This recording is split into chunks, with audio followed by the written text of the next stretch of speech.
here we go. Dealing with the dog for a minute, who only likes to hand me the ball when I'm obviously busy.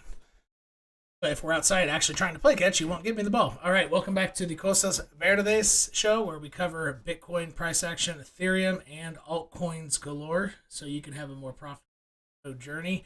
And what we're going to do here today is we're going to talk about Bitcoin being bullish. So, let's see here. Yeah, Bitcoin's looking pretty bullish, and I did let YouTube viewers know that it's a possibility that the trend line below me was going to get the bounce. However, I did think it was improbable. However, it is what played out. So let's dissect this and figure out, is this a fake out to the upside before bad economic news that essentially came out on Wednesday, just yesterday? Is this a fake out to the upside before it heads down? And what exact level do we need to look at to start becoming short-term and micro time frame bearish once again? But as of now, even though I just said it like yesterday, the day before, there's no reason to be bullish, which there really wasn't. But now there's no reason to be bearish on the very, very small time frames. And I'm going to give exact levels on when you should flip trajectory. So let's get this Bitcoin.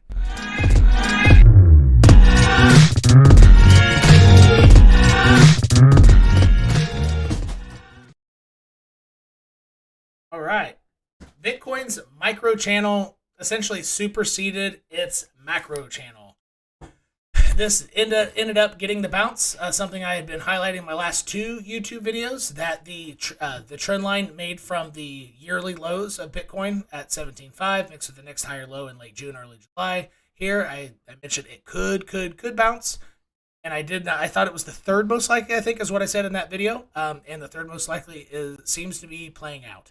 Also, something I mentioned, a reason why I thought it could play out, and it is playing out so far, was you had three beautiful strikes of bullish divergence on the 1 hour chart, and I went into great detail in that the 1 hour chart is not, I mean, it's fairly powerful, but if you get three strikes of bullish divergence on the 1 hour chart, that has the power of a 4 hour or 12 hour chart. I mean, it usually can do some pretty good damage to the upside. I mean, 18 to 20% moves up. And in a bull market, it just could be continuation to all-time highs, but this isn't a bull market. So you can see here that you have a low, higher low, but price made instead. Price went low, lower low, lower low. And so let's go there. And these are the things I covered for the bullish case, even though I thought it was improbable. Low, lower low, lower low. He had four strikes. Shit, look at that. Even a lower low and another higher low on the RSI. He had four strikes. Son of a gun. Whew. Wow. Yeah, that is playing out. The small term time frames are overpowering the greater trend right now. And the question is, so the questions we have here is, how long will the small term time frames continue dominating? When do we know that the small term time frames are succumbing to the larger trend? And I'm going to give you that level first. So let's talk about that first. I'm going to go ahead and I'm going to flash you my micro channel, which sounds funny. So this is my macro channel flashing, but I have my micro channel on right now. All right. I think that if you connected the wick high of June 15th, the wick high of June 26th, just connect those with the line, you'll have the top line of my point of control. As long as Bitcoin stays over that, so you could just you don't have to make it a nice channel, just connect those two wick highs and string it out. As long as Bitcoin is over that and doesn't use it as, so let's zoom into the very small time frames now. And essentially I'm using this line right here. As long as Bitcoin doesn't use this as resistance, which right now it's around 20K. So if Bitcoin can stay above, or not specifically not use as resistance, whereabouts 20K to 20,200, that range. If this range is not used as resistance, then I would remain bullish for the short term time frames.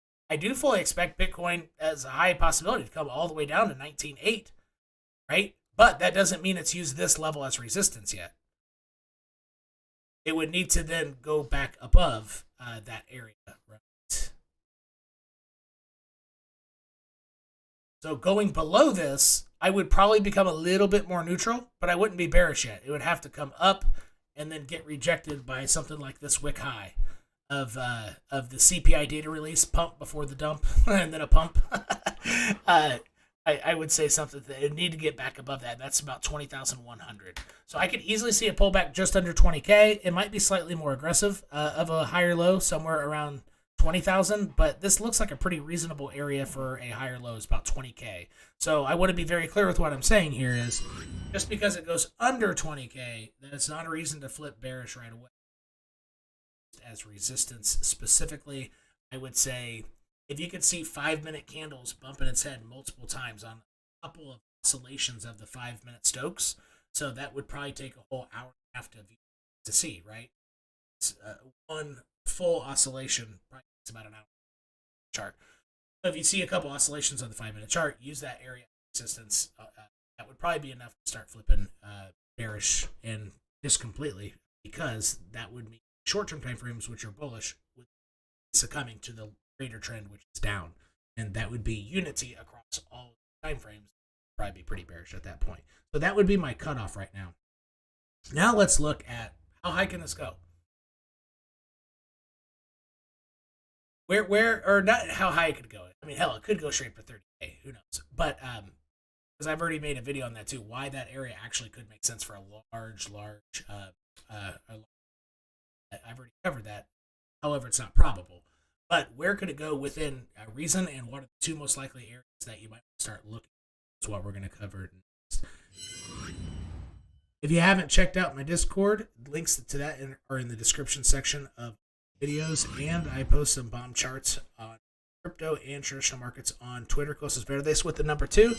And if you want to lay up because you work too many hours a day to be in a community and do things on my time when I'm available, and you want recordings and multiple JPEG pictures showing you what to expect in the market, then you might want to check out the YouTube tiers. Hit the join button below any video, and another video pop up describing what we do for you. All right, here we go.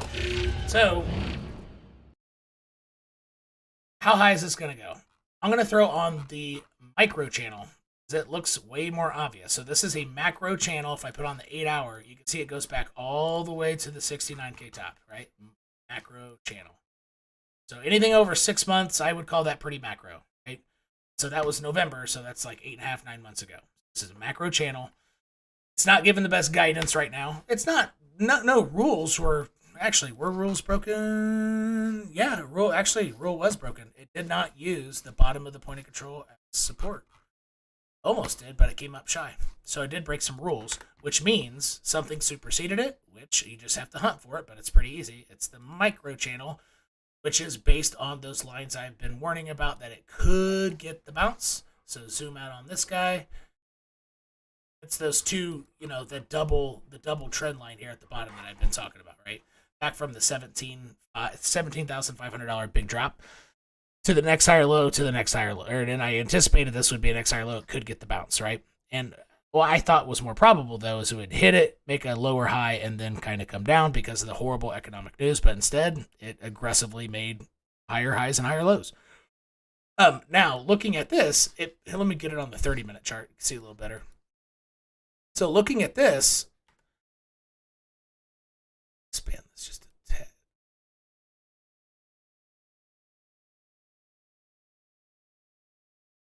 There we go. It looks a little clearer. What's where it would be most likely to slow down. It's already hit the bottom of the point of control, so it's possible that was it, and this was just a normal rally up to the point of control before you then fail it. It's possible. However, it kind of seems a little aggressive for that, and traditional markets had some pretty decent closures as well. Actually, I don't want to delete those two lines. A second, there we go. Put those lines back on there.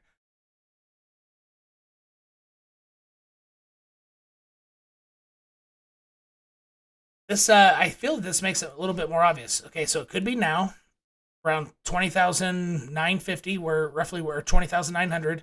The top of the point of control is 21.4, so I'll label that 21.4. And the reason why I would say this chart is going to, give the best possibilities of where it's going to slow down is because it's superseded the macro channel. Like this is working, right? Now, could it just be because the 1 hour RSI gave big signals for money to buy? I don't know. But this trend line got it, right? Regardless of 4 strikes of bullish divergence on the 1 hour, which is strong. And the next pit stop up, so if you keep this trajectory, it aligns pretty closely with this horizontal that I've been stressing could easily come into play. It could easily come into play. These 2 wicks up here at the beginning of this formation, right? That's where you almost always get a pullback. Like regardless of whether you continue to the upside, you almost always get a pullback from that. Like most bullish case that would be fairly common is it goes above, it just consolidates there, then goes up, and I wouldn't consider that like a very big pullback. That could happen, but it would very, very likely slow down there. And for the potential of being a full-on reversal back to the downside and break down below. And I will label this around 23. Yeah, let's label it 23. Let's label it 23,150, right in the middle of that box. And these would be the 2 areas that I would keep my eye on. In addition to that line I said you might want to draw, as long as Bitcoin's over that, and right now that's coming in. So with more time, this is a descending line. So over time, this line will be less and less important, right? But for the next 48 hours, this line should work pretty well. As long as Bitcoin can stay above that line, connecting wick high, wick high, wick high. As long as it can stay above that, it'll likely be bullish. But these would be my 2 areas. Now let's look at traditional markets here.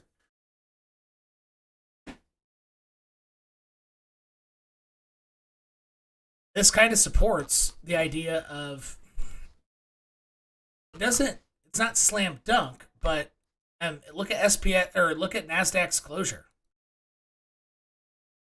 From the daily low, not the open or anything, but the low of the day, it bounced back and closed freaking 2.25% above. So it sold off at the beginning of the day, but it got bought up hard. And look at this gray line here, right? And I'm going to zoom out. Well, I am on the daily, so this might be zoomed out in some degree. Yeah. So look at this gray line. That's the same gray line. And it just closed above that. Look at that. For years, this gray line was resistance. It's the same line. Here, let's actually see how long this guy was resistance. Yeah, did you get 1 or 2 daily closures above here when it got rejected? Sure you did, but just in general, it was straight up resistance for a year, almost exactly. And then it spent a year doing nothing, using it as support, almost a year, fell below it, used it as resistance. But this is a big line. This is a very, very important line in the history of risk on stocks. And you just had a strong daily buyback that closed above that same line. So, and it was the tech stocks that were getting hurt a little bit more than S&P 500. It's had a strong closure above a very important line. And from the macro channel, that goes back to the top of this, run back in November. Also, just kind of like Bitcoin, it's a 9-month-old, 9-month-old channel. It has no immediate resistance, so it looks like it could easily come up to the top before it runs into resistance on this, and it just closed above resistance. So the traditional markets looks like they have some free reign, and it might just be tomorrow up, and then it all comes down because that Nasdaq just hits that top line tomorrow on a really bullish green day. So actually, here, let's go back to that. If that were to happen tomorrow, you could be looking for some major fake out type of stuff. Like it comes up and hits it and closes a little lower. So let's make that candle, and then the next day starts up and goes whoop, and then flips red like that. So you'd essentially have a day like this. And that happens a lot. It just actually happened. SPX, I think. So the red day could actually go higher. That is totally possible. So I would watch out for a play like that over the next 2 to 3 days. It might not just be a one green candle. It could be a small green candle, then another small green candle, and then the red one wicks up and then turns red. SPX just did this right here. Yeah. So on this line here, you had a big green candle closed a little lower, and then the next red day went higher, and then red and just straight down from there. So SPX literally just did this. And if I went on a smaller chart, I thought it was the top line it just did it on. Yes, it wasn't. It was that line. All right. And so traditional markets are supporting the idea that this could run a little higher regardless of bad economics. And I don't want to make any get hypotheses because I've had a hurt my back, so I haven't been posting on Twitter much and all that stuff the last 48 hours because I haven't been feeling very great. But mostly lying my ass down in bed watching Star Trek and having my computer open, essentially. But I'm on Star Trek Voyager right now. But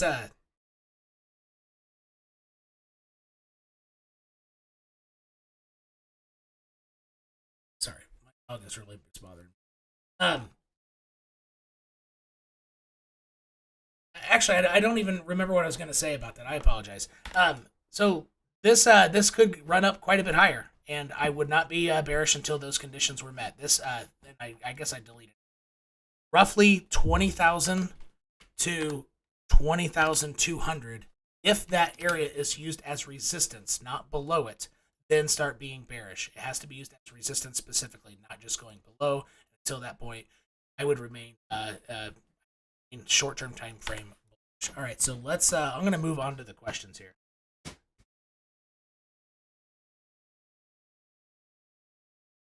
No, I'm not taking any strong for my back. It's not that. I can still walk. Last couple times that happened to me, I had a whole 8 hours or 12 hours. Mostly when I still deadlifted, squatted like 350 pounds, but I don't do much free weights anymore because of my back. But anyway, so let's move on to the live questions. And I'm going to turn on my air conditioner just for a hot minute. Hopefully I remember to turn it off.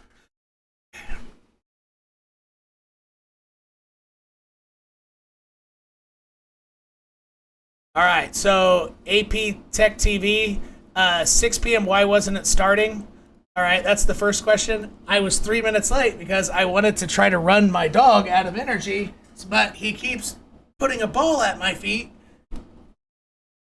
and inside. So I wanted to try to run him just for like 2 minutes so he didn't do what he's doing right now. That's why I started late, literally. Trying to get a dog to run around so he'd lay down once he gets in. Being next to me here. Did we hit bottom? That is actually a good question.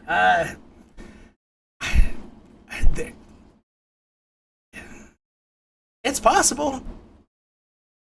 It is possible. I don't think it's near likely, but you know, in this move up, just because it was a little aggressive, this doesn't convince me. You know, this isn't added ammunition that's evidence that it's bottom necessarily. It's not evidence against it either.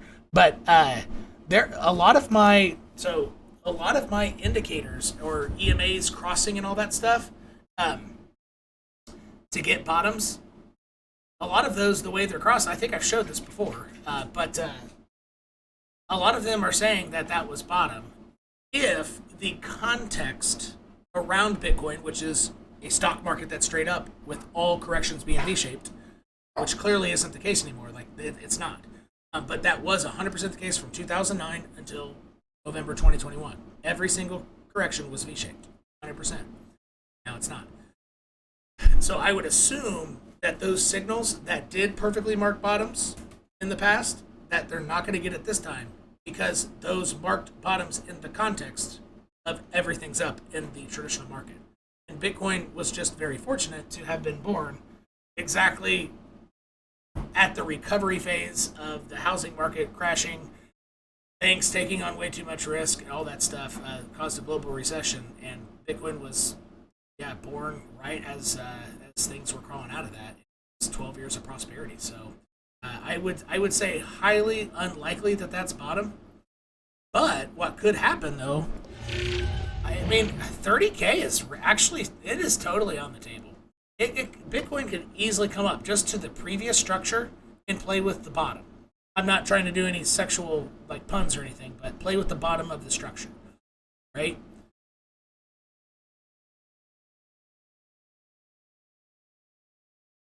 That you know, in altcoins and just structure, that's kind of common.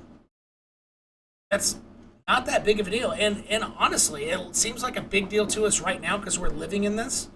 But I promise you, in 4 years, if that were to have happened, all right, people, when they look back at price action from this time, that wouldn't look odd to them. It wouldn't look weird. It would look like a big dead cat bounce, assuming it went down from there. But it's still within the parameters of 2018's first 2 dead cat bounces. Because I did a whole video on that, how it could easily go up to 28K or 30K, and all the reasons why. I kind of forgot about that idea and kind of let that loose after this bigger move down here. But still, it's in this channel here. It could bust up. But a lot of people think that these channels here are bearish. And in a bear market, they probably are. In a bull market, they're not. But, you know, because everything should have a bearish twist to it in a bear market. Even, you know, descending triangles are more bearish or descending triangles are more bearish in a bear market than they are statistically in a bull market. So are ascending channels, ascending triangles, the pennants are kind of 50-50 in a bull market, but they're actually have a higher probability of breaking down. Head and shoulders have a higher chance of you know, being bearish in a bear market. Inverted head and shoulders, they're typically pretty damn bullish in a bull market, but they have a less success rate in a bear market. So everything, like, you know, patterns and shapes and all that kind of stuff would. And so this is kind of a pattern / a shape. How does it resolve itself out of this? It does have a more bearish spin to it. However, what would you say? The resolution of this range, of this ascending range, could be to the upside. Even though, I wouldn't bet on that yet. I probably wouldn't bet on it. But if it happens, it'll be pretty clear. I mean, you have a line, and you actually have 2 lines. You have the line of this structure, so if it gets above that, it's probably going up. But it happens to meet it almost exactly on the trajectory of this going up to the top of the channel. So you have a horizontal meeting exactly at the channel on almost the precise timing. That price will be up there anyway. So this level of 23,150 is really, really important. And once price interacts with that, so the key is to try to start determining, is Bitcoin going to resolve itself to the upside, thus increasing the chances that 17.5 was the low. It increased a little bit, but you'll have to observe, how do candles, even small candles, I would say between 5 minutes to 1 hour, how are they closing around that line? How are they, especially the smaller candles like 5 minutes, how are they interacting? How are they interacting with it? Are they bumping their head on it? Are they going on both sides of it? You know, kind of straddling it. Again, I'm not doing any puns, but like sometimes price gets straddled. You want to see an example of a straddle. You know, price could come up here and do one of these. Straddling, actually, it could go both ways, though. So straddling is like this, where it doesn't use it as support or resistance. That, you know, that usually doesn't happen for 2 days at a time like that. That's 4 days. It probably would happen, but just so you can see it. That's what straddling means. But you'd want to observe, how are the small candles interacting with that line and this line. So that's a long-winded answer, but it is a good question. It could be, at this point, I would say 15% chance. Yeah, I would probably put it in I would put it in low double-digit territory for percentage chances. But I mean, I don't know if there's any real way to give statistics for this. So, because if you do statistics for this, you have to set parameters. But any parameters are going to have some bias or error to them, or room for opportunity to be better. So there probably are no statistics for this. And if there were, it would have a large range of error, which a lot of statistics say they show this has a lot of error. Right, when you're taking polls or whatever, when you're measuring quality systems and manufacturing. Anyway, so when one thinks things will get worse, yeah, exactly, Dylan, you're right. I thought things were going to get worse, and it was good. I was very confident, and it was wrong. However, at least I understood the possibility and was calling this line out. It could get the bottom, 3 strikes of bullish divergence on the 1 hour. It could get it. So, but I didn't think it was going to play out. All right. But it's a good thing I gave good lip service to the bullish case, like right before, like even before this low was made. I think I was giving lip service to like justifying why it could be bullish around that point, as opposed to anything after. I was doing about right there, or even when it hit the first stop line. I can't remember what day it was, but it was between there and there. I was saying it could get bullish. All right, love your channel. Hey, Alan, thank you for the shout out. All right. Or run up to the weekly 10. Let's see, where do I have my weekly 10?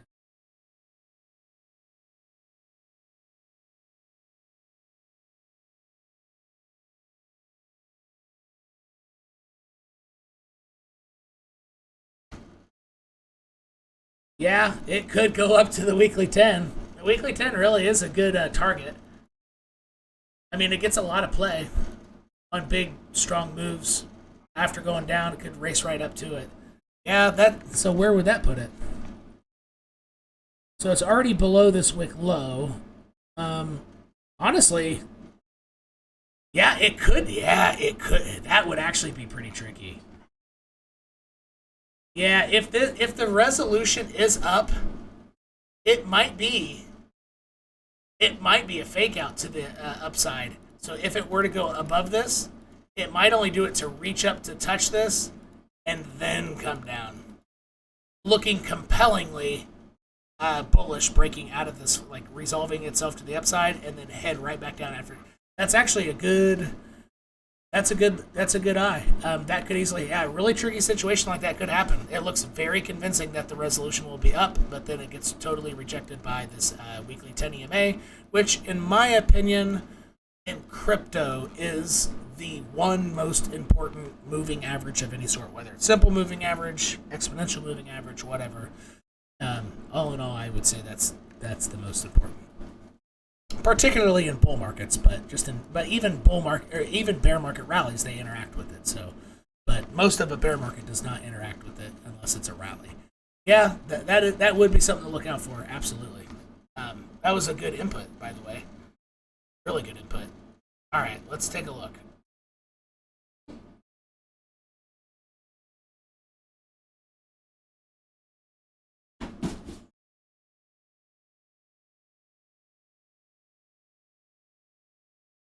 Yeah, the rate hike stuff is not phasing Bitcoin. How long has it? Yeah, so somebody's saying it hasn't touched the weekly 10 in a while. How long has it been? Since since 420. Hasn't touched it since 420. True story. Pun intended that time. I guess that's not a pun, but whatever. Double meaning. Okay, somebody's asking, so Dylan's asking me, do I really think the Fed will continue to raise the rates? If they keep raising the rate, the U.S. government will be paying more in interest payments than paying for national defense. Yeah, I do. I do think they're going to continue raising rates at least 75 points, or 0.75%. But honestly, it's looking like it might be a full percent hike. I would say either 75 to 100 points is likely.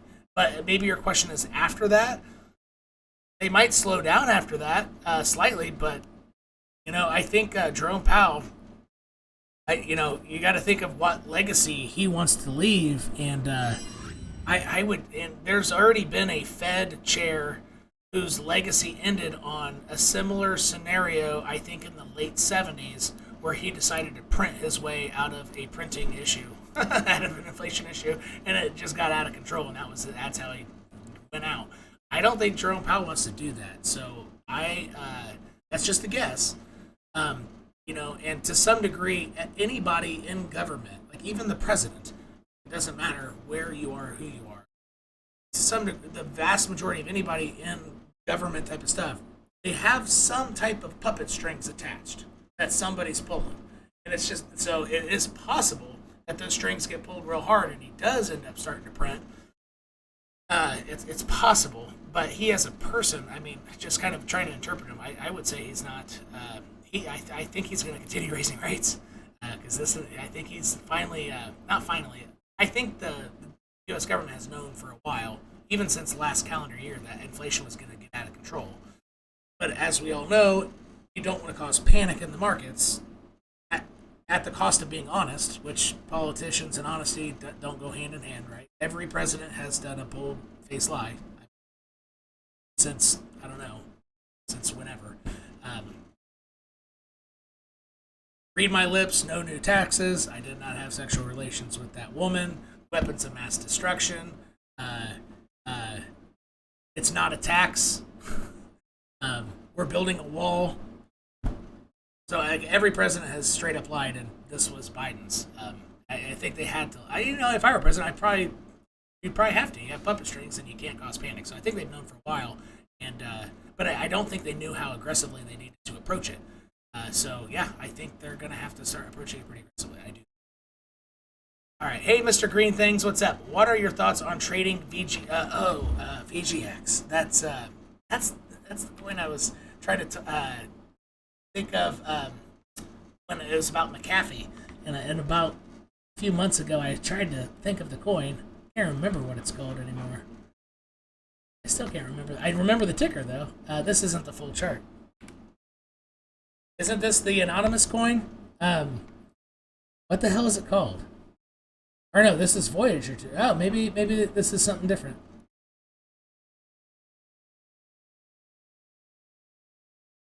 Yeah, there's a privacy coin has a similar ticker, and that's what John McAfee did, and it had I think the largest run up of like any crypto, even more than Hex, I think.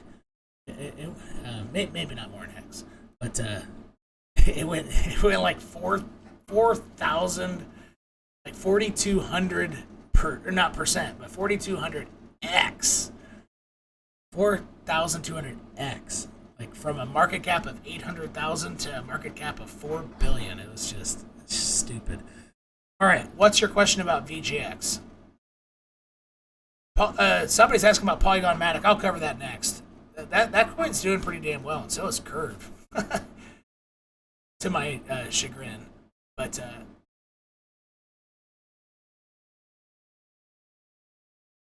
on trading this pump.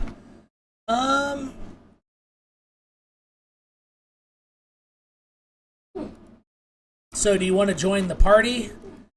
It looks like it's done correcting to me. It started for yeah, I would, if you're going to get in, I would do it now. Like now. I would set stops, but I would do it right now. And this is not a trade alert to anybody. Somebody asked me what would I do, and if I wanted to try to play in this, yeah, this is exactly what I look for. You have a multiple higher highs and higher lows on the 5-minute chart, and then you have a nice pullback. And yeah, so this is honestly about as good as it gets for a re-entry. And so entry like now-ish at 478, 47 cents, 47.8 cents, but I'll just call it, .478. That would be an entry, and then I would look at the 1 hour closures to set my stops.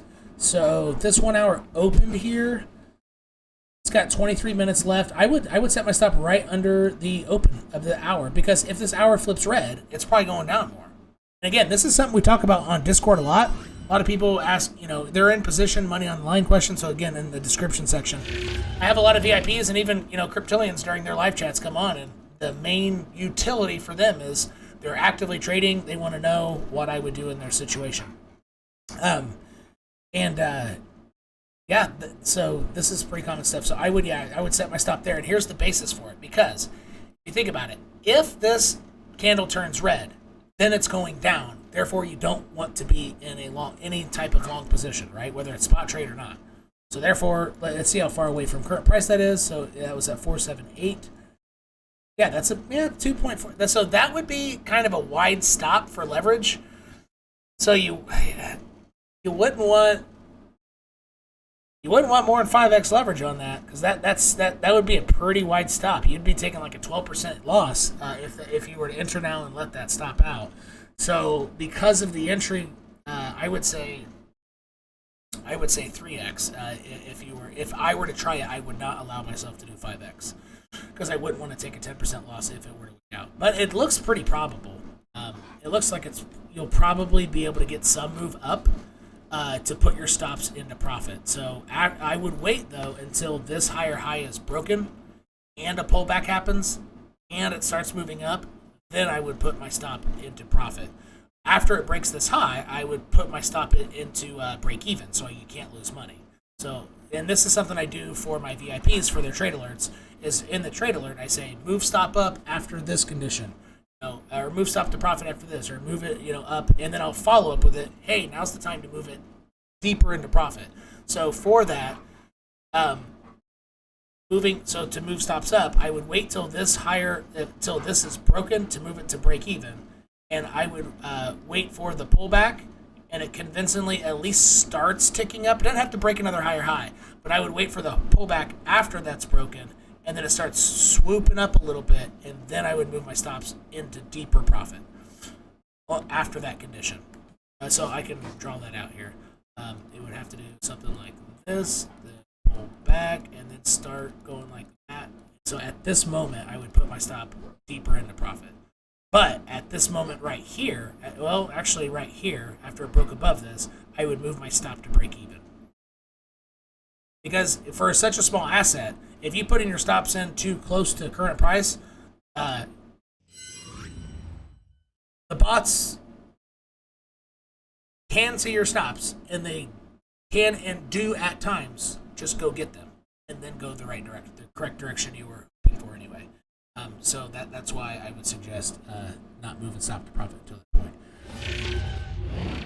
Yeah, you got to respect the algos and the bots, because that's how a lot of them are programmed to make money. All right, it's getting in a lot of trades. All right, we're gonna take a look at Polygon MATIC. Let's get it. Yeah, MATIC is a coin that I honestly am starting to get pretty interested in.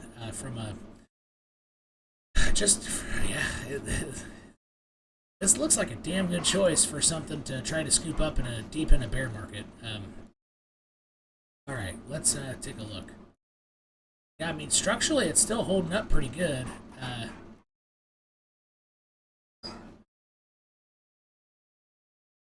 What is this hitting? Ooh, it's already hitting its weekly 10. Look at that. Wow. And Bitcoin's really far. Bitcoin is like $3,200 away from its weekly 10. So this is pretty damn aggressive. So I drew this box long before it hit it, right? And it's getting a nice bounce. How high could it go? I mean, usually a bounce in a bear market it can go just above. I would say the next origin line up, so let's zoom into there and see what it's doing. So we know what the large scale is doing. It's on its weekly 10. Oh, look at it land right on it too. So this is the really small candles. So these are 5-minute candles interacting with the weekly EMA. It's beautiful. Gosh, this doesn't look like it's going to slow down. I would say it's going to try to race up to here, and that's going to be 95. I know you can barely see that line. I'll make it white for now. But that's one of the origin lines. So if I zoom out, and you can see that white line now. See that white line? So this white line has gotten a lot of play from the very beginning of price action back here. Then it consolidated on it for a while. It crashed under it, so use it as resistance. Let's zoom in. Same white line, right? It crashed under the white line, used it as resistance, couldn't hold it, and now it probably wants to go touch it again. That's what I would say. So that's $9.50, or that's 95 cents. Yeah, it looks like it's going to hit 95, 96 cents to me. Yeah, I would not be short on this sucker until that moment.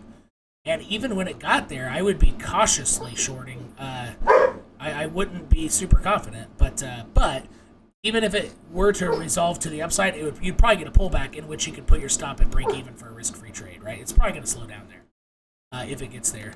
But yeah, that would be my next target for MATIC is roughly 95 cents, and those are all the reasons why. Now, what would make me kind of go against that? Well, is the MTF EMA indicator.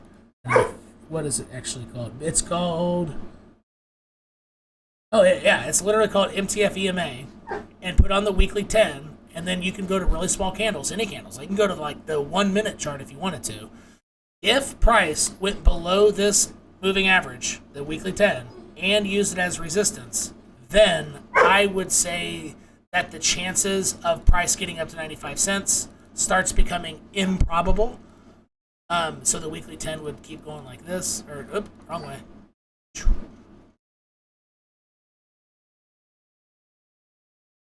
Something to that effect. So even small candles, you don't have to have weekly closes, nothing. These small candles are a big deal. Like how they interact with large EMAs, I can't stress this enough. That's the power of using the MTF EMA. You can see what the bots, and because 80 to 90% of all crypto trading volume is bots, right? It's literally you're watching bots and how they're behaving and how their programs are and how they're battling against each other, just the battle of bulls and bears. It's mostly bots. You're trading against bots, whether you like it or not. That's true. And so you can see how they're if it were to do this, I mean, you would be very confident. You wouldn't even have to have like daily closures or nothing. All of this could happen within 8 hours, and I would probably say at the point where, so let's say it went below it, use it as resistance a few times. At the point it goes, use that as resistance and goes below the initial low from going below it. Once it were to go below that point like this, then it's improbable for 95 cents to happen. So that would be essentially my invalidation point. So in summary, as of now, MATIC looks like it's going to hit 95 cents. And the conditions to make that very unlikely, where you can start thinking about other stuff, is the weekly 10. Under those conditions I just showed, if the weekly 10 ends up being used as resistance by any time frame whatsoever, you'd have to have a couple mountains of resistance on small time frames, but the weekly 10 would be the invalidation point for that. And until that happens, I think 95 cents is rather likely.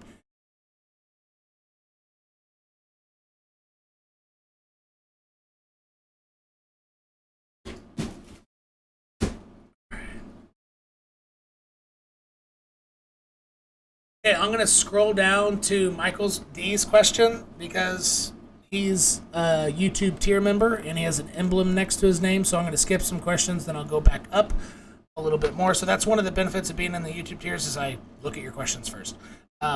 Thoughts. I missed the VIP call. I recorded the VIP call. I'll upload it. I already uploaded the Cryptillion call, which had most of the analysis, but I didn't cover Ethereum.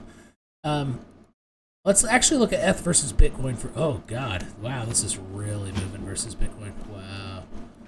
So it's also going up to its weekly 10. Okay, so for now, Ethereum's moves are going to be a little bit bigger. Actually, I want to record this part. Hold on a sec.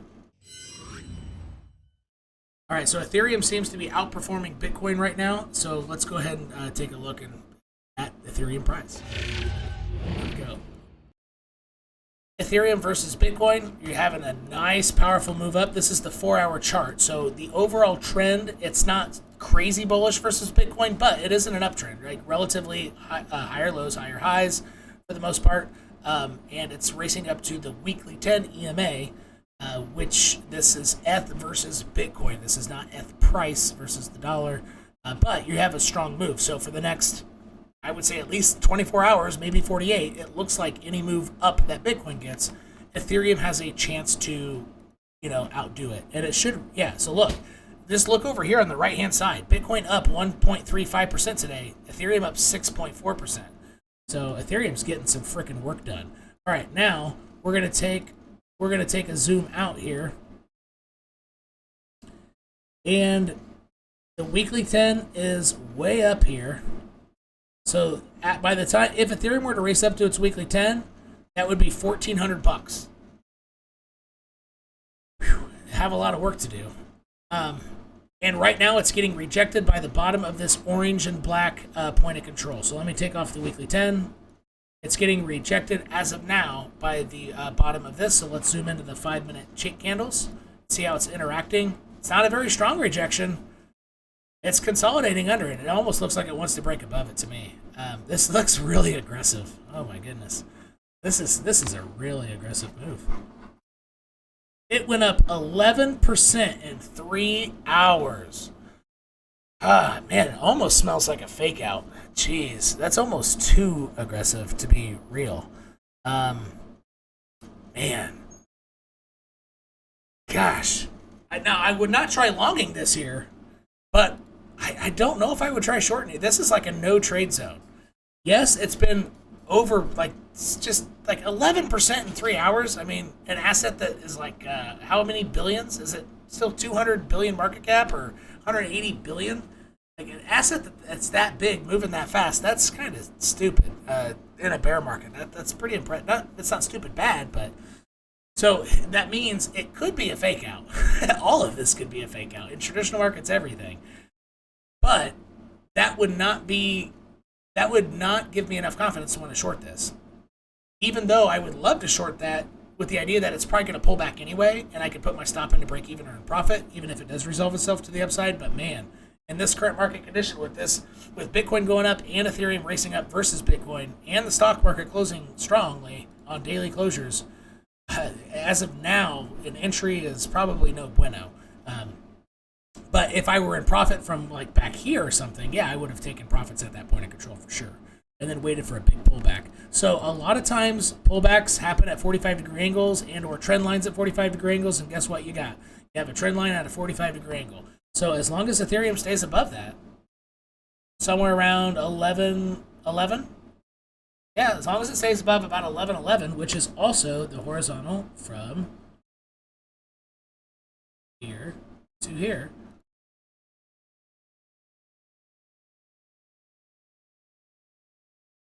Like that, yeah. As long as it stays above 11.11, I think I'd still be pretty damn bullish. And honestly, if it came down that low, if it were so generous to come down there, okay, this is so. What I'm about to say is more stuff I do on Discord for people, but I just want to say it because I'm saying something that that could influence people to want to long exactly there on 100x or whatever. I want to get you away from that. So what I really would be thinking there, though, is because it's possible that this all was a fake out, if it were to be generous to come down there, I would still be bullish, but I would not be so confidently bullish that I would blindly long that line exactly. So if it hit it up here, it'd be like 11.18. If it came straight down, it'd be 11.06, whatever. So, in that range. But roughly 11.11. I would wait until it proves it has support and has a couple of 2 or 3 green candles in a row on the 5-minute chart. That's probably what I would do. So over here, I probably, yeah, that candle got too hot. I like small green candles, so support, that's too big of a candle. I don't like that. So I wouldn't have longed it after that. I would have probably tried longing it after that closure, so I would have longed some there. And yeah, I still would have been in the trade. This wouldn't have stopped me out. And then I would have added to the position probably right there on that third. I like really small candles. I like 2 to 3 consecutive small 5-minute candles to kind of get confidence that it's going to bounce off a line. I like to see this. These 3 right here are perfect because this U shape, it just, especially when volatility of an asset is reducing and making a swoop, so you get really small candles, but they're all green, it's making a U, that typically blows up, and in this case it did. But when it goes like this, when it bounces straight up, I don't like to trade that as much, because then it usually just pulls straight back down. I don't like to jump in like that. So I would wait till I see something like this. If it hits the same line, gets 2 green candles of this size, so specifically I like the 5-minute chart to try to get extra confirmation that it's going to bounce at a line. Unless it's the bottom of a macro channel line, I'll just long it confidently, right? So trust the channel. But this is not the bottom of a major channel line, so I would be more cautious, and I'm showing you how I would take precautions, right? And so I would wait for this signature with 2 5-minute candles long after the closure of this one. Usually you get a pullback, so I probably wouldn't have been able to enter too much there because I usually like to get a pullback halfway down the candle. And this one, so these 3 candles, yeah. But if you have 3 small candles, if you wait for the 3rd small candle, you usually don't get a pullback, but in this case you did. So yeah, if you see something like this or like this after it hits this line around 11.11, that would be probably a solid ass entry and a statistically very favorable entry. And that would probably be something I would give an alert for if that were to happen. Actually, I should probably set an alert there so I can alert the community. So once it gets below 11.20, I'll put my eyes on Ethereum and check it out and prep for a VIP alert. But I essentially just showed you what I would do anyway. But I put it in a nice JPEG saying when to move up your stops, where to set your stops initially, stuff, and how I would enter exact level. So that is Ethereum, and you have upper targets. I mean, this could go past $1,400 easily could go. But this could also right here, this could be a fake out, but you can't really tell until it hits this trend line.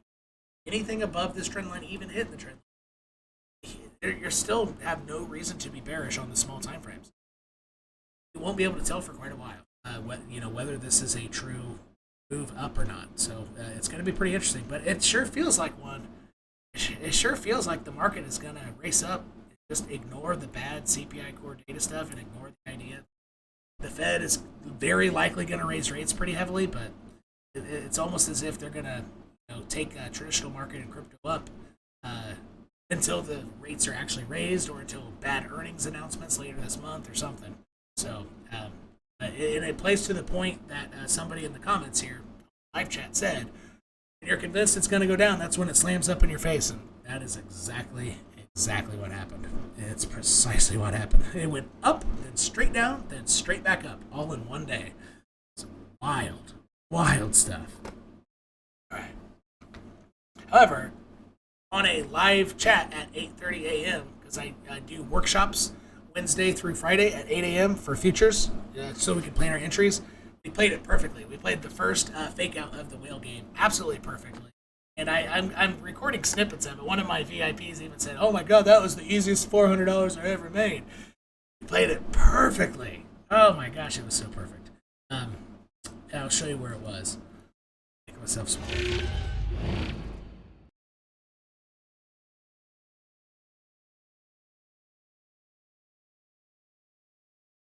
It was this. What was I looking at? Was I looking at Ethereum? No, I think it was Bitcoin. Oh no, it was Ethereum. Yeah, I did short Ethereum. Okay, so what were we looking at? It was just it was this channel line. So we put essentially a net of short orders here, and it went straight up, and it filled them all, and it got within $3 of my stop, and then it just tanked. And I was instantly $900 up. Like a minute later, it all happened within 3 minutes. It was crazy. It was nuts. And then something I've revealed to my community. Well, after that point, I really did get smoked. After I gave it all back and way more. But I did play that one right, and I should have stopped for the day, knowing it's going to be chaotic. CPI data just came out. I played the first algo whale move perfectly. I should call it quits, and I didn't.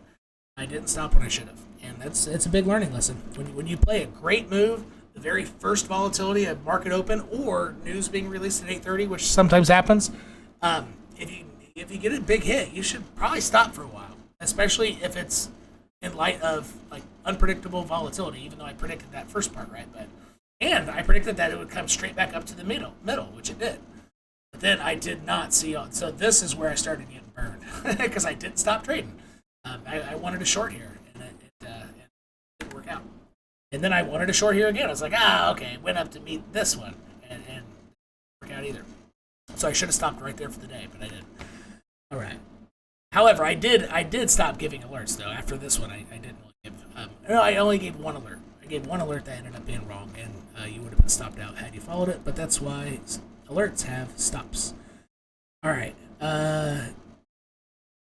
Yeah, rock and roll. That's my back actually. Yeah, my back is still hurting. All right. Let's see here. Do you really think the Fed? Oh no, I already got that question. 22,150. Yeah. So somebody has to reach 22,150. Yeah, I've given the targets for the upside. Yeah, I'll stay warm. Yeah, I don't have to have a problem staying warm. It's hot. It's like 95 degrees or 33 degrees Celsius. 33 degrees Celsius during about 2 p.m. every day here. Will Bitcoin recover in the future? Yes, Bitcoin is resilient as hell. Like it's always gone down 86% or more every bear market, and it just flies. Hell yeah, yeah. It hasn't gone down 86% yet. It's only gone down 65 or so, which is more evidence it's not the bottom.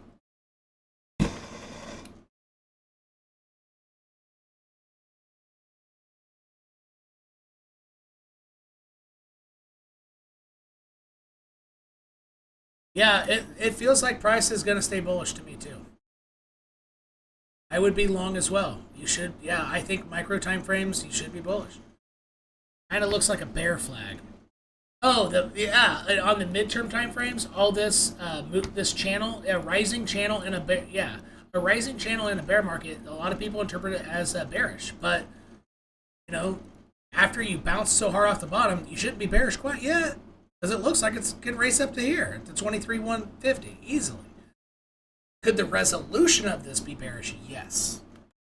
But right now it's not bearish. This is aggressively bullish. Aggressively. With the traditional market daily closures to back it. But we'll see tomorrow. And yeah, because tomorrow's Friday. Yeah. By Friday, we're going to know if this was a fake out or not. I don't think fake outs get setups on Friday and then resolve on Monday. Maybe they do. Actually, I don't know the answer to that in traditional markets. Maybe I shouldn't say that. And I don't know if I should doubt it. I actually don't know the stats behind that. That would be interesting. I need to go back and look. I guess a fake out setup could happen.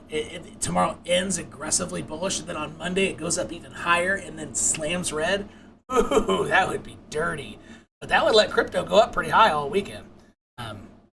With traditional markets and traditional futures closed, crypto could rip. Because the algos from TradeFi, traditional finance, came over and traded Bitcoin really bullishly while traditional markets futures were still open, and they didn't do this. They were going down still as Bitcoin, and so it was the bots and algos from traditional finance doing this because they moved it perfectly at the beginning of the day and they just kept going. Bullish sense. All right.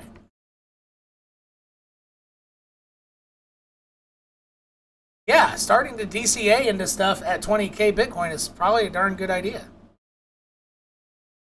Somebody asked, do I mind checking MTRG? Okay.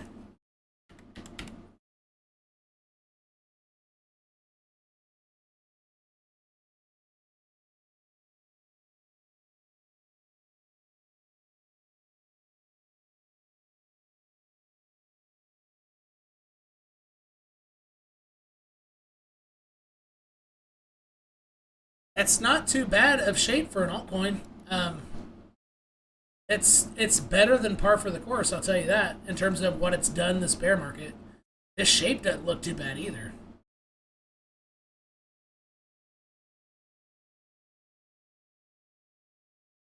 It's going to have trouble getting over this, I'll tell you that right now, though. If it hits 280, around 280, I would probably stop being long and start being more neutral and reserved at that point.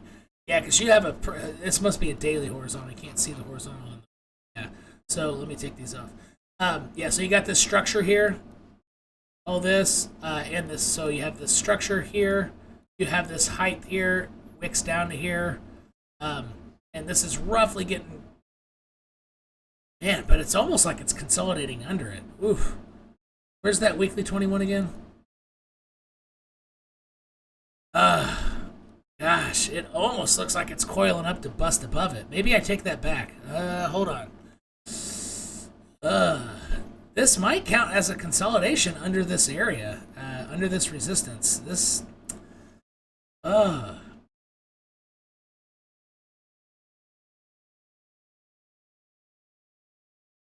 I think this actually has a chance to bust above it. I think it might be 50-50. And if it did,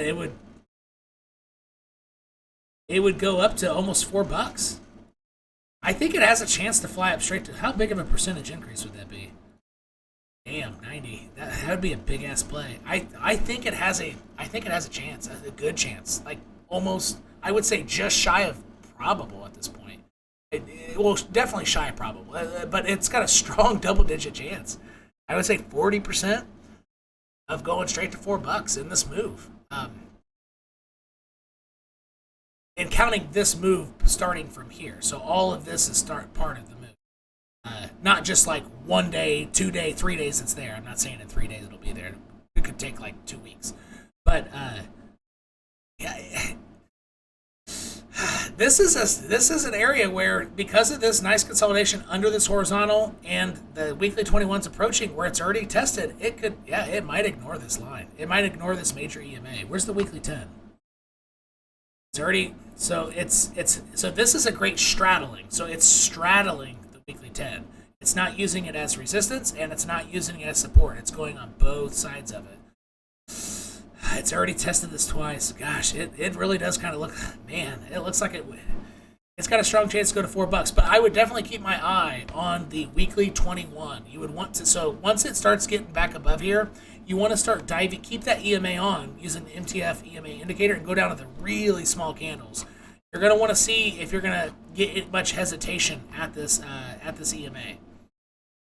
You're going to want to see how the bots are dealing with it, because you'll be able to see it on the 5-minute chart, I'm telling you.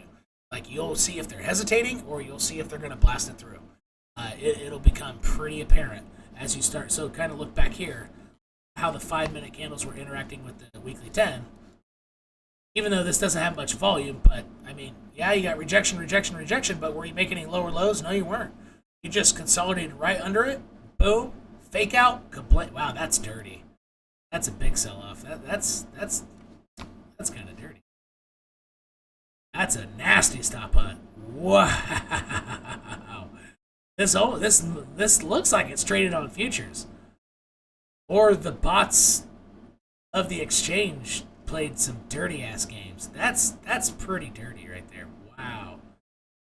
That would be hard to trade with risk management. Jeez. I would not try. This coin's got some pretty dirty stuff going on, so trading with responsible risk management on this would be pretty tough. Yeah, that's pretty wild. 7% stop hunt. That is wicked. Yeah, you would want to dive down. Oh, kind of like over here too. So you see how the 5-minute candles and the bots were trying to make up their mind which way to go, which way to go. Look at that. You can tell. So here, okay, it doesn't look bearish, but are you making any higher highs over this wick? As it first approached it, and you made a high, did it ever get back above this area? It didn't. It just kept getting resisted by it. So it's kind of a 50-50. And then when you went below, wick back up, that's pretty decisive. Bots decided to drive it down lower, and it became extraordinarily obvious right there on that rejection. Can you see that? So I'm telling you, a large EMA at the 5-minute candles, it doesn't just give you great information, it gives you really precise information.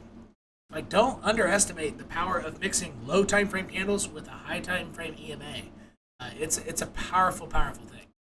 I'm telling you, you'll very likely be able to see something as obvious as this once, assuming that price of this asset gets to the weekly 21 EMA.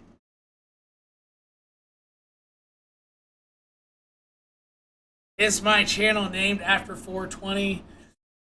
I was probably 20 when I created the name. Because back then, YouTube wasn't owned by Google. You could do, there was no monetization, so you could just do cover songs as much as you want, and I played guitar or whatever. My eyes are green. They're kind of green, blue, gray. They might look bluer. Since I have a gray shirt on, you're probably going to see more blue and gray, but they're mostly green. But on the outside, they get dark blue and gray. So if I have a gray or blue shirt on, they look mostly green. So my eyes are green. It's green things too. So 2 green eyes. Money's green. But at the time, was I thinking of something else? I don't really remember. It might have been a bonus, but I don't know if it was the core reason of marijuana being green, and I named it green. I don't think that was the principal purpose. I think the main purpose was my eyes are green. All right, don't ask. So I'm going to skip down to a community member question. I was at work, made a quick $200 of the move from 19 to 20, then I shorted, but I never said you're screwed. Yeah, you're screwed. I never said stop loss because I didn't have time while at work and I got stuck in a trade. That's not, you got to let it burn, man. It's probably going to keep going up, so you might just cut your losses. And I'm not going to lie to you. I did something similar. And I just explained to my VIP community what I did wrong. And it's not even something, an accident, nothing. I purposely went straight to the gym as my wife came to get me without setting a stop. Short. And I was so confident that I could get to the gym. I did get to the gym. But by the time I did, multiple thousands of dollars down.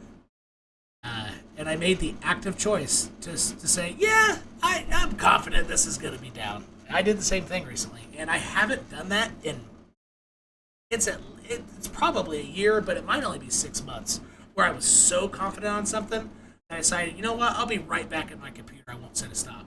I swear, every time you do it, it's like the market knows. This dumbass didn't set a stop. Let's do something crazy, and it'll burn you.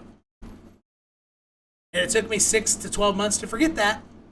But the one time I did it, it burned the shit out of me. Bad. I didn't I didn't blow my account or anything. I didn't have like an all-in position. But I got burned bad. That's the baddest I've been burned.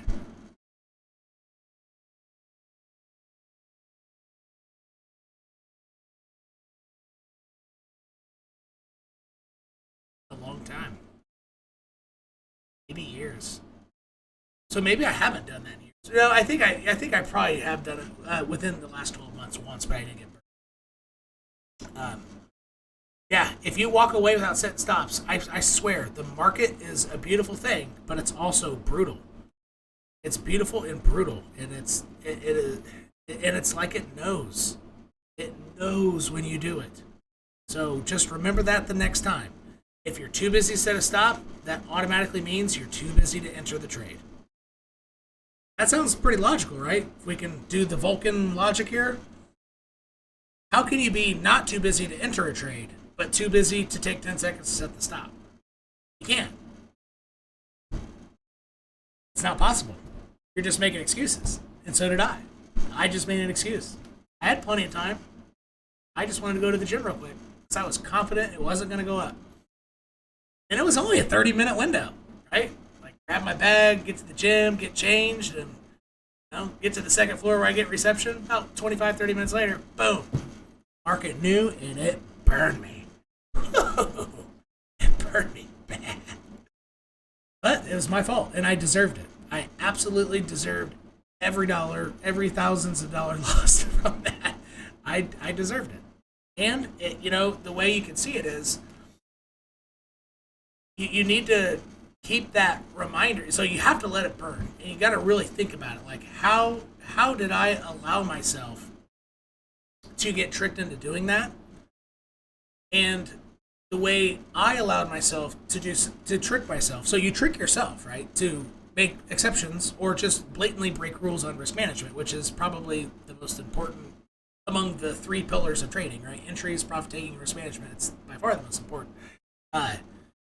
And I concentrated on thinking, okay, how did I let myself trick myself to break that rule? And it was the confidence. I was very confident that the market was not going to fly up. Hell, I thought it was going to go down, but I wasn't super confident it would. But I was extremely confident that it wasn't going to fly up in that 45-minute time span. So it was my level of confidence. And what that means is, in other words, and this is something I was kind of talking about a little bit more in depth and with charts and showing them how badly I burned myself and dollar figures and all that stuff, just so they would be scared. Like, I tried to show them my loss so they could realize, shit, that costs a lot of money. I won't do that either, right? But another way to say this is my confidence, in other words, is I didn't respect the market. I didn't respect it. And something I said earlier on my Discord call was like a chainsaw. If you're ever using a chainsaw, you need to respect it. You could die quickly. Flips back up. Even if it has the safety feature to turn off or whatever, you can die quickly. Don't need to be looking around or getting drunk and cutting down trees or nothing. You have to respect the shit out of a chainsaw. That's fun. That's cool. But it's fucking dangerous. And you have to respect it at all times. And I didn't respect the market. and I cut myself badly. Like, as in, I probably didn't, yeah, it's probably equivalent of losing a limb. Like, I almost cut off a whole hand. Pretty bad. Yeah, and so that's another way to say it. My confidence made me lose respect for how brutal the market can be. And it bit me. All right. What's the chance we go back to 19? I would say not much of a chance to go all the way back to 19K too soon. I could see 19.8. I could see 19.8 happening pretty easily because it's the macro range point of control. It's like this, and that's 19.8. I could see that happening. 19 would be breaking this low. I don't think it's going to break higher low structure. So zoom into this area here. I mean, yeah, it's possible, but this is such an aggressive move up that I think what's more probable is it starts making higher lows. So low, higher low, and an equal higher low would be the trend line, essentially like this. I think it has a chance to come up short of that and make a higher low even higher than this one, which means it doesn't hit this line and then goes up. I think that's more probable than it breaking higher low structure and coming down to 19K here and then going up. I don't think, yeah, because if it went all the way down, I think this was a fake out and it's just going to go down. I don't think it would be able to recover from that in the short-term time frames. Maybe it could go sideways for a week and then recover, but it would take a while. And it would very likely flip things bearish. So I think it's improbable, but, you know, it's not a 0% chance for sure. It could easily happen. Bitcoin does wild shit, and it's completely controlled by essentially hedge fund algos at this point. In a bull market, not as much. Retail kind of dominates, but not really dominates, but it more strongly influences price. But in bear market, this is all traditional market algorithms. All you're doing, that's all it's doing. And it sucks to say that, but it's true for now. You have to accept the truth. It's true. All right. Yeah, when it moves, it moves. That's right. Cryptillions, all tier members should have an emblem. So I think loyalty tiers is blue, and then Cryptillion tier is yeah, because Mike has his. So maybe yours expired or something. But yeah, anybody in the tier will have an emblem default. All right. And that helps me know when a tier member is asking a question, so I can skip down and get it first and then go back up. All right, somebody's asking about B Pro. I just recorded a B Pro 1 last live chat, so I'll skip. You know, this hasn't really moved much. I'm really surprised it's not doing anything, everybody. I mean, this isn't good. It's not participating in this rally. I mean, and I'm not shitting on B Pro because the thing look at my hat. It says Dash, and Dash isn't moving jack shit either.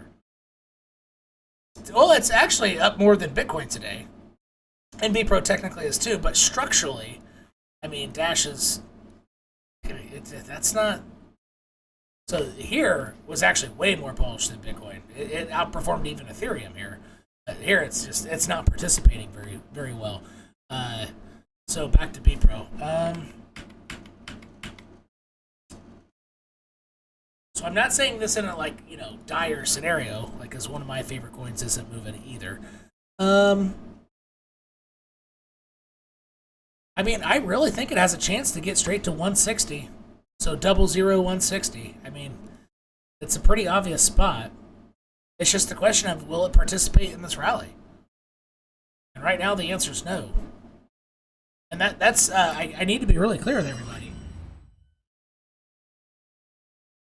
During bear market rallies and the beginning of a bull run, so beginning that you're not sure it's the bull run yet, but Bitcoin's really starting to move up and it's got a daily uptrend, right? In the week, it's above the weekly 10, which is kind of confirming probably going to go. No, when the weekly 10 gets back above the weekly 21, that's kind of confirmed.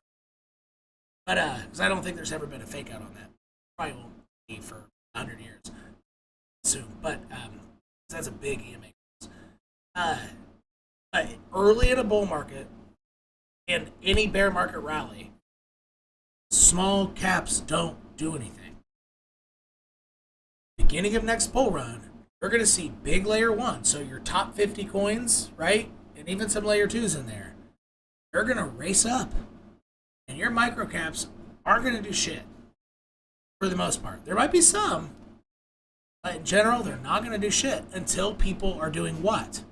Until they're taking profits on Bitcoin, Ethereum, and large players. And then they go look for their next play. That's when small caps start going. I'm telling you, I know from experience twice now.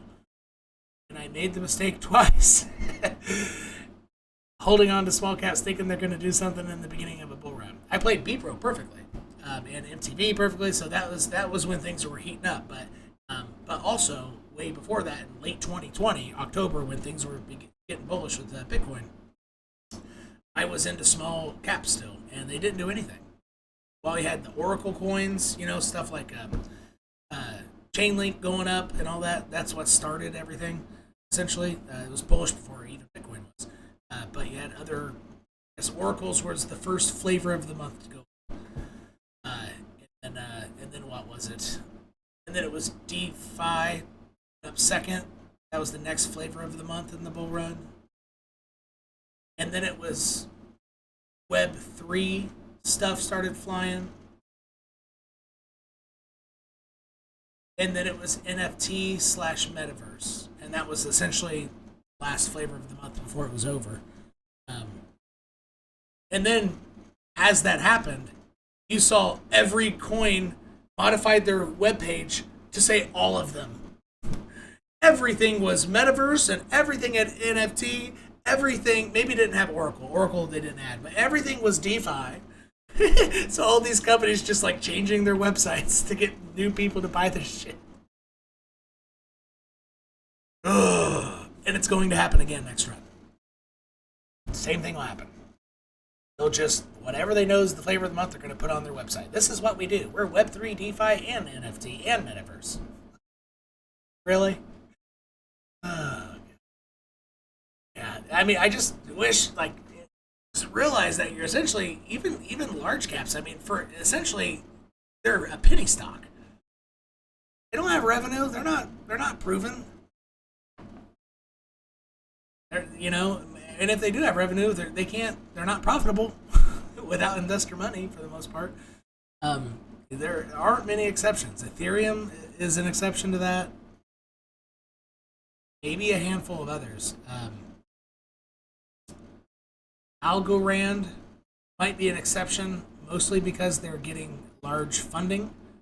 Maybe not from a revenue standpoint. But if you literally just go to, and since I have a recruiting background, you go on Indeed and look for, you type in jobs, cryptocurrency or whatever, Algorand is hiring heavily in a bear market. At least they were a month ago or 2 months ago. Deep in a bear market. Algorand is pretty good. So that means, I think they have a cash flow.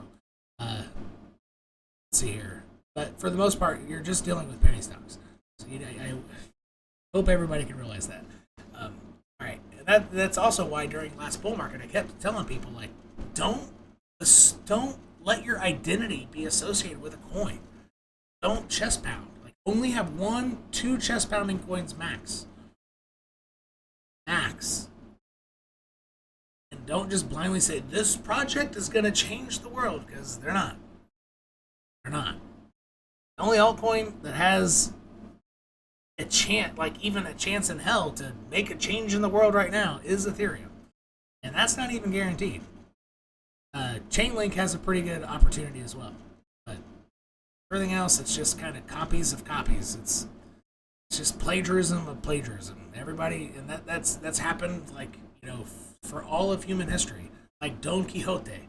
After that, so that was one of the instances where a book was famous in its time. It didn't become famous after the fact, right? Some musicians' work were found.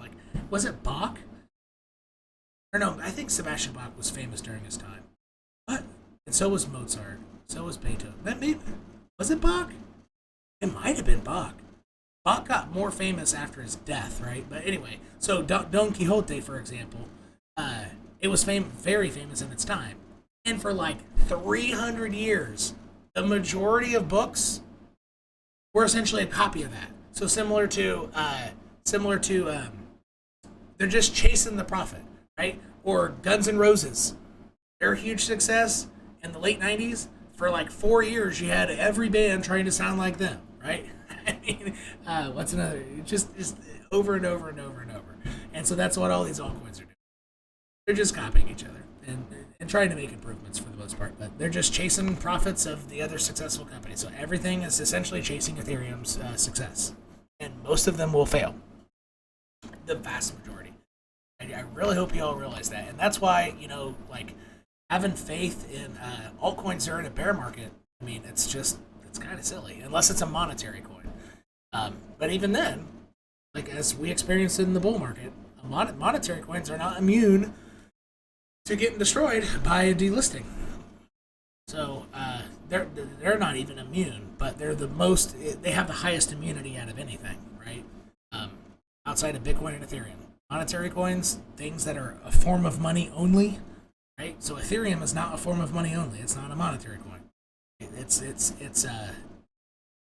ETH can be used as a form of money, but that's not what it is, right?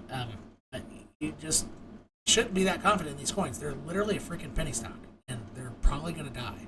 Like, I would say if you could make this math behind how many of the projects of 2017, okay, came out because Ethereum essentially became a shitcoin catapult. That's what happened, right? Because everything had a platform to quickly make a buck and put something on an exchange because of Ethereum's success. Crypto kitties on Ethereum, like Ethereum just made a bunch of shit first, or they didn't do it. They created a great platform, but it was utilized to create shit, and that's not their fault. But it's not. That's Ethereum had a platform for everybody to use. Anyway, if you could take a mathematical statistics of how many survived and the team is still together, the project is still doing stuff, not counting does the coin still get traded, because these dead coins are still traded. They still will be traded for like 20 years most likely, right? But is the team still together, active on Twitter, all that stuff? I would bet it's close to 70% that died before the next bull run. This time, even more altcoins came out. The percentage might be similar. Let's say it's 70. But if it's more altcoins with the same percentage, it's going to be more altcoins, right? The same percentage of a bigger number is a bigger number. So I'm thinking, no matter what, it doesn't matter, I don't want to name names, so if it's Kadena or Veracity or Bpro or whatever, if it was a 2021 coin, class of 2021 roughly, it probably has a 70% chance of not being a real thing next bull run. Like Neo was on top of the world just for a few weeks in 2017. No one, not a single person talked about it this bull run. Is the team still together? Sort of. So it didn't die. But next bull run, will it be a thing? Might be disbanded by then. I really don't know anything about Neo, but the fact that it didn't get any love this time probably doesn't have much revenue at this point. They weren't able to thrive off of investor money. I would make that guess. None of this, what I'm saying, are facts. I'm just giving an example, using Neo as an example. I don't know anything about the project. None of what I'm saying, I have the research in front of me, but just for example, sometimes things take 2 cycles to then phase out. So a lot of the 2017 coins that survived, might be out the door. And then when the SEC finally figures out, we should have done our research better and not attacked Ripple/XRP first. Let's go after Solana instead. They're going to do their research next time. And if that were to happen, hopefully it doesn't happen in the beginning of a bull run, because that would seriously screw stuff up. That could cause Bitcoin to go sideways for a decade and not break highs for 10 years, kind of like gold. If the SEC were to successfully take something down have a good case during a bull run. That would seriously affect crypto. Hopefully it happens in a bear market. But, and that would take out a ton of altcoins. Tons. Did they have pre-sale of token? Yeah. Okay. They're all done. After the ruling. Would the ruling take probably 8 months to a year? Yeah. But it's gonna take out a lot of coins. So if you're thinking about something, and you might want to look, did it have a pre-sale? Well, if it did, you're exposing yourself to greater risk. A lot greater risk. Greater risk in the next 5 months? No, because the Ripple XRP stuff isn't even done. So that's got to get finished, but you bet your damn dollar, you can bet your bottom dollar that they're already hunting and maybe have already selected what they're going to successfully attack next. And the ripple effect of that, so whatever parameters of how they successfully take down a coin, there are going to be tons of cryptos that have the same parameters, and they'll automatically be screwed. It's going to take out a lot of altcoins, so you need to think of that too. So what is going to very likely happen is going to be even worse than what we've experienced from a percentage-wise 70% dying. It's going to be way more because of that. Yeah, you need to be really aware of these altcoins and just accept that they're essentially penny stocks with multi-billion-dollar market caps at some points, because crypto investors are crazy. And they don't know what market cap means for the most part. And they think if it's under $1, it's cheap, even though the market cap is 18 to 20 billion or something. Just unbelievable. All right, but it's fun to make money from it. Okay, but be warned, in 2023 will be another heavy crash once BTC hits peak. Bitcoin ain't hitting a peak in 2023, man. I don't even know if the bull market will be going by then. I think 2023 crash would be similar to coronavirus. It would be the macro higher low. Yeah, 2023 won't be raging bull market yet, man. Yeah, I think you're right. I would actually guess that you're right, because whatever low happens, you're going to test the low about a year or so later. So if we get a low this year, yeah, we're going to go up, and then it's going to come flying back down hugely to make a higher low similar to this. And the last bear market too. Low, how long later did you retest the low? Less than a year, but not by much.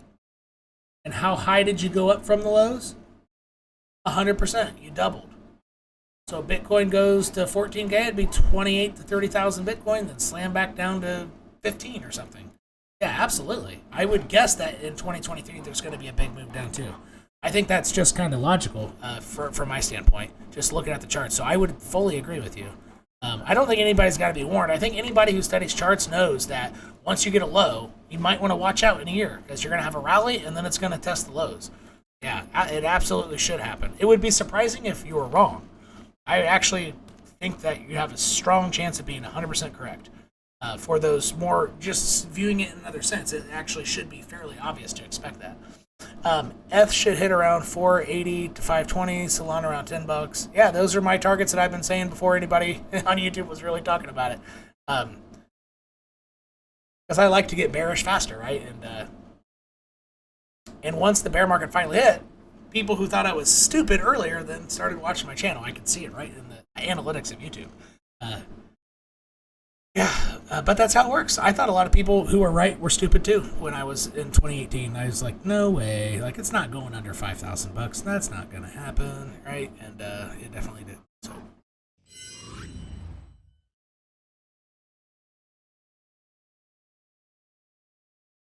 Yeah, all right, S should hit around 480. Yeah, I think it will pump in the fourth. Yeah, it really could. All right, Kadena. Yeah, Kadena's kind of following some pretty obvious price paths here. It's not looking very good. All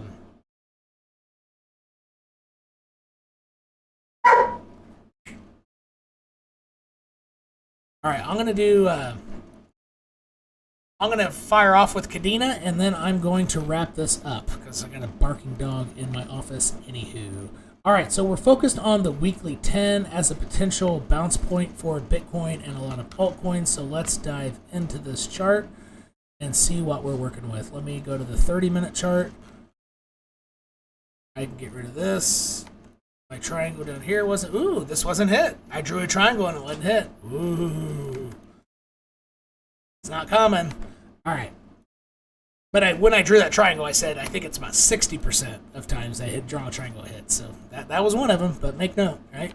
So I'm not somebody who deletes my tweet when I'm wrong. Like, I had it there, and I'm letting you know my triangle was not hit. When I think I remember saying it. Just remember, I'm drawing a triangle. It's probably going to be it. But anyway, and it wasn't hit. So this triangle was hit, though, right there. Boom, barely. Structurally, did I put, oh, see, this is a sloppy, if your object tree looks like this, that means it's sloppy. So I can't just delete, I can't flash on and off my my channels, darn it. I need to take the time to do this for Kadena.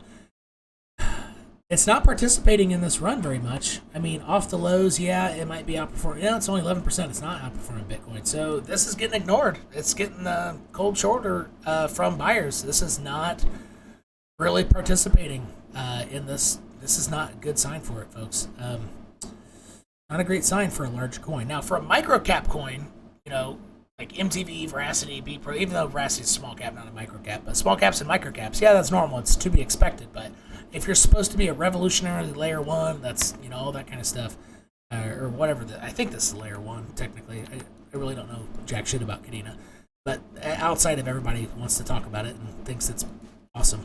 And it has scientists, has PhD scientists, just like Cardano. But anyway.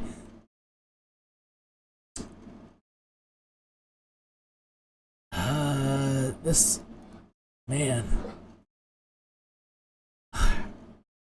If Bitcoin goes up to 23,000 and change to hit its weekly 10, this is not going to do the same thing. This will get if Bitcoin were to race up 23, 24K, this is going to get stopped under $2. It's not going to. It's very, very, very likely not going to hit $2. If you look at coins that are participating and leading this market, I mean, fuck, look at Curve. This is already hitting its weekly 10. Polygon MATIC is already above its weekly 10. So, and structurally, Kadena's down here. Structurally. So, both structurally and from an EMA, major EMA standpoint, it's not getting, like Curve, people are more bullish on Curve, and probably for good reasons, than Kadena. People are more bullish on MATIC than Kadena, possibly for good reason. I can't confirm that. I don't know anything bad about Kadena, really. But the fact is, buyers are not interested in this. And they are interested in other things. And there might be a good reason for it. You need to make those like logical dots. Like, if this, then this is probable. It's not necessarily an if-then fact statement, but it's an if-then probable statement. And if it's not participating, and other coins are, then it's likely that there might be a good reason for it. You might want to go look at it. So that's a little concerning for the you know, likelihood of this getting back to all-time highs in the future. This is not participating. So this is really hurting its chances of ever seeing those same highs again for the next bull run. I would say Kadena, and the strongest I could see it in this bear market rally is a $1.95 area. And that's one of its origin lines here. These blue lines are channel lines, and I can't flash these on and off, unfortunately. So if I zoom out, so you can see what I'm doing.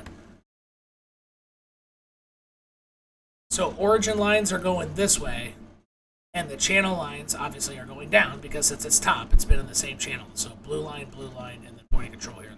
So that's what we're staring at, right? So as we zoom in there. Yeah, I don't see it going over $2 in this bear market rally, even if Bitcoin were doing some dirty work. If Bitcoin went to 30K, yeah, I could see this getting over $2. But because the buyers are clearly not interested in it, I say that very, very confidently. It could also get rejected in this rally by the channel line, which is actually pretty high probability. So it hits this horizontal, this wick low here. So you have this horizontal guy right there to deal with, and you're going to be facing this horizontal of all these wick highs plus a channel line right at $1.80, right around $1.83. So honestly, I would focus on the $1.83. Once it hits $1.83, I would become more reserved and less bullish. But everything right now, I think you have good reason to be short-term time frame bullish. But even then, if you have no reasons taken away to be bullish, I would still become more reserved at that level because you're hitting a horizontal and a channel line. You have a strong chance of a pullback. Even if the resolution is up and Bitcoin goes to 30K and this goes up to $2.10 at the top of the channel, which is possible, you're still very likely going to get a pullback from there. It's not just going to bust through there, most likely. That is a single-digit probability chance, right? Single digits, like less than 10% chance. Like it's probably more like 2 of it busting through $1.83 with or this channel, this blue channel line with this horizontal. It's highly unlikely. So that would be my main target right now. For when I start becoming reserved, regardless of what Bitcoin's doing, I would start becoming more reserved on Kadena at around $1.83. And again, if you don't have the same channel line, just remember just roughly $1.83 because this horizontal is probably going to slow price down regardless. So I would write that. I would make this horizontal on your Kadena chart, just or about $1.82 to $1.86, somewhere around there. So let me label it. You might want to make a box there. Oop.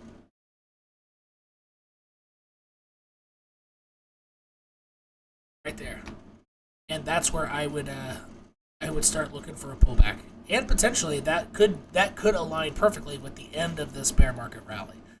But regardless, that's what you want to look at. And then to the downside, when would I stop being bullish on this? Well, I mean, if Bitcoin meets the parameters I talked about earlier, I would stop being bullish. But if this were to come back below $1.52 and use $1.52 as resistance, I would automatically be bearish. So just coming below $1.52, this line here, this horizontal, I would, obviously be a little bit more bearish than bullish, but I wouldn't be full on bearish. I would wait till $1.52 is used as resistance. And so that would be kind of my invalidation for bullishness, is $1.52 is used as resistance. Right? Some people like, a 4-hour closure below there. That's not how I operate. I usually it aligns with that, but I like to zoom into the 5-minute candle and see this used as resistance. Because you can see it. You can see if it's going to close below there before it closes below if you zoom in. You can tell. And that would be a very important line that I would put on my chart too. So you need that on your chart. You can just make it a line and then have this range, a box between $1.82, $1.86. And other than that, you can just, you can simply use, some easy EMA like the 1 hour 89 or 1 hour 55. It's probably one of those two is getting priced pretty good.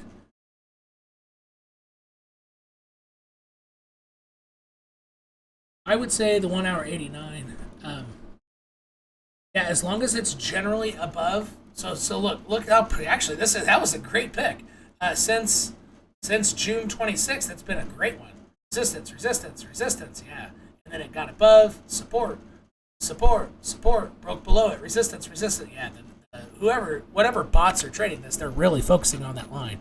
So I would do these 3 areas, or these 2, the 2 marked off areas, plus I would probably use as general guidance the 1 hour 89 specifically. And you don't have to keep it on the 1 hour chart to see that. You can go down to the 5-minute chart and use the MTF EMA to use that, but you can just use the 1 hour chart as well. And as long as it's generally above that, you're generally bullish on your way up to the next horizontal. And that might be a pretty damn good. So look how it worked out here. Where did it bounce? At that line. When did it go below? Right here. When did it become bearish? Right there at that purple line. And the same thing will probably happen. So honestly, that is kind of like your best fit line for Kadena right now. And those are the three. And so hopefully this is helpful. Anybody who's trading Kadena or clicking around with their money or trying to understand what price is doing, the 2 levels I gave you plus that 1 EMA, I promise you, it's going to give you, I know it's simple, but it's going to give you amazing guidance on being understand the probabilities of it's probably up or it's probably down. It's going to be fantastic. And it's you have a strong chance of being well guided throughout whatever Bitcoin and cryptos get ready to do using those 3 things. All right. Yeah, I got to be done. I got to be done. I know I didn't cover Quant XLM, but a community member didn't ask it. That's part about being in the community tier. So if you go through the comments and stuff, you can see some people have a star or an emblem. It's because they're either loyalty tier or cryptillion tier. I skipped to their questions first. So I know I didn't get to a lot of questions, but my back's on fire, and I rolled this for a freaking hour, 45 minutes. So some of my counterparts with more followers on YouTube who do crypto analysis, one of them just did a video with a swollen ass face. So I wanted to cancel today, but there's some warriors in this industry, so I got through it for you. So hopefully this was a good live stream for you, and I'm glad to have pushed through the pain sitting in my nice Herman Miller Aeron chair. But again, I think I might keep these at 6 p.m. So next week, Tuesday and Thursday, 6 p.m. New York time. We'll see you then, and be safe in crypto. Set your damn stops. Don't find an excuse not to set them. One time in probably 6 to 12 months that I even had an excuse not to set a stop. The one time in well over 100 days, it burned me instantly, literally within 30 minutes. Something highly improbable, what I felt was highly improbable happened. Extremely aggressive move. The one time I did something silly, it fucked me. So don't ever think that you're too busy to set your stop, because that means you're too busy to even enter. You can't have enough time to enter, but not enough time to set your stop. That's not possible. Think of it logically. It's not possible. Therefore, there's never an excuse not to set a stop, unless your liquidation point is your risk management because you did a lot of leverage and you only entered with 0.75% of your capital. There are some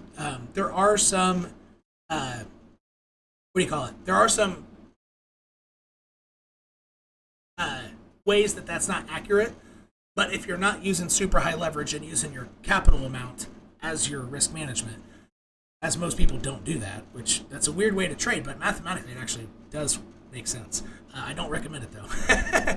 But you don't have an excuse not to set a stop, all right? In the vast majority of trading systems. So